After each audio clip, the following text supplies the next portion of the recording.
everybody, welcome back to the channel in a series where I'm playing Dartbot from level 1 all the way up to level 18 and trying to beat him or her, then gender neutral I'm sure, over an 18 leg series, and the games are only getting harder right now.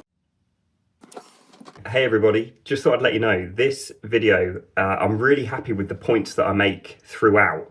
However, the dartboard itself didn't actually pick up, so I'm not able to show the footage of the match, but I'll put the results on the screen now. Really interesting. I wanted to leave this video in, however, because I'm actually, you'll notice, in a different environment here because I've moved. And since recording this, I've actually dropped into a little bit of a slump myself, so trying to drag myself out of it. So these points really resonate personally, and I hope they'll resonate with you. I'll let you crack on with the video. Thanks for all your support so far with this series. I'll keep trying to knock them out and giving you as much insights as I can. If there's anything you'd particularly like to see, please drop them in the comments. And yeah, thanks for your support. Let's crack on. We are 7-3 up and we're against Dartbot level 11, which is now a 3-dart average that I reach very rarely, so we've got to bring our best darts. Today we're talking about dealing with setbacks, which we're going to face in abundance in this game, often on a leg-by-leg basis, sometimes on a day-by-day, month-by-month, whatever it may be. You face a lot of it in execution-based sports. I'm really excited to talk to you about this one, as this is something that's probably seen from my previous episodes. I'm super bought into. I've been working on this since I was a teenager through my experience in the game of golf. I'm going to bring some of that to you today. Let's get into this one. I'm going to list 5 things. The first thing we're going to talk about is mindset and how to reset your mindset when something goes wrong. First thing when it comes to this is all about acceptance. In my last game, and it's only against Dartbot, so this is a really minimal example, but in my last game, on my last episode, on my first 2 throws, I bounced out of the treble 20 bed twice, which ultimately is the reason why I lost. But you need to accept, as part of that, in terms of resetting the mindset, that is all part of the game. It's going to happen to you, and it will in the future happen to your opponent. Remind yourself that one leg, one bad throw, one really silly mistake does not define your total ability. I've actually had a 15 dart leg and a 41 dart leg in this series. I'm going to define my ability as towards the 15 dart leg. Also, when it comes to your mindset as well, this is a bit cliche and something that everyone talks about, I'm sure, but try not to get bogged down in that negative talk. Try your best not to use that kind of negative self-talk. And if you are somebody that does do that, you know, oh, I'm shit, or I'm not very good, or I'm rubbish, I don't see how I'm going to finish this leg, I've missed 6 darts in a row, oh, I'm going to lose.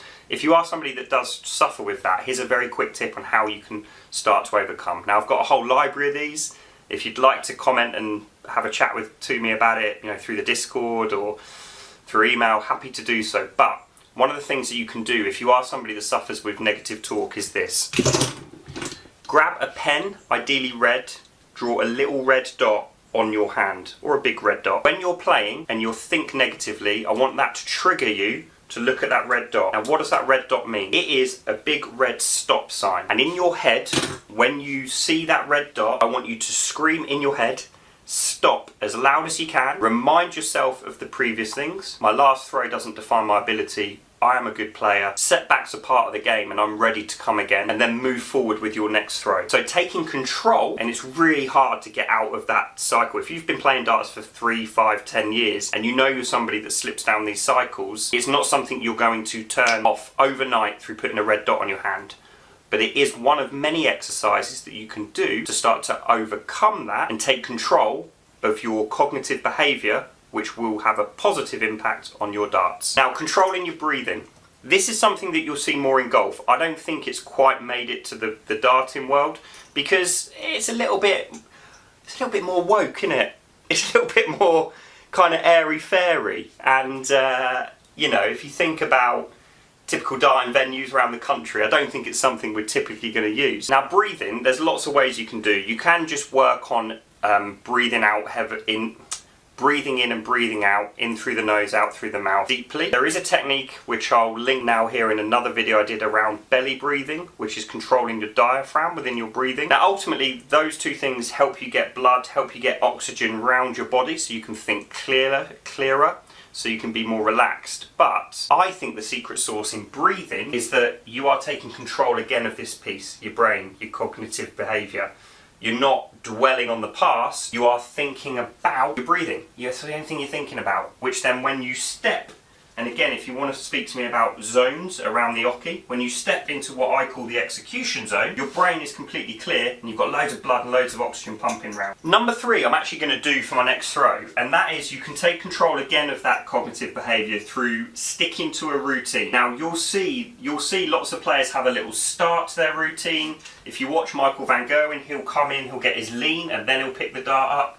There's lots of different ways, right? You've got to find what works for you. Now my routine, as I've said in previous episodes, is this. I get my feet down, I'm solid, I lift my head up. While I'm doing that, I'm getting my grip's done, then I lift the dart up. And I go through that routine. Sticking to routine, number 3 here, is really key. And I think I'm just going to throw these because, well, we're in a bit of trouble this leg. And actually, those last 2 points feed into number 4 really well, which is staying in the present, trying to focus on one dart at a time, not the overall score. Now, if I was competing and struggling like I am today, I would be doing my absolute best to do that. Just focus on the next dart, try and hit that treble 20 bed, try and get the dart out of my hand a bit quicker, because I know I'm not doing that, and just get the dart at the board as best I can, and see where we end up at the end of the leg. Trying to set yourself small goals within the game, rather than the big elephant, which is, I'm 250 behind. Just about more. I haven't got a chance. All I can do to give myself any chance of winning this leg, and it's a little bit more tricky with Dartbot because you know they're going to finish in a certain period, but anyway, you never know actually, in physical darts people miss doubles, they get stuck. Will your focus get you within touching distance of a finish by that time, and the way that you take control of your next dart could be the difference in getting that little poke to stealing that leg in a leg where you've been as terrible as I have right here. So try and break that down, remain in the present, because all you can do when you are dealing with setbacks is take one dart at a time. And number 5, again, totally cognitive, but something you can do after the event is reframe the pressure. Treat setbacks as practice for handling high pressure moments. Remind yourself that every player, and there is no one that you have ever played that hasn't had a slump, every player is going to have a slump. You might just be in one right now. It's really your response that counts. And in darts, your progress isn't like this. It's up and down, up and down.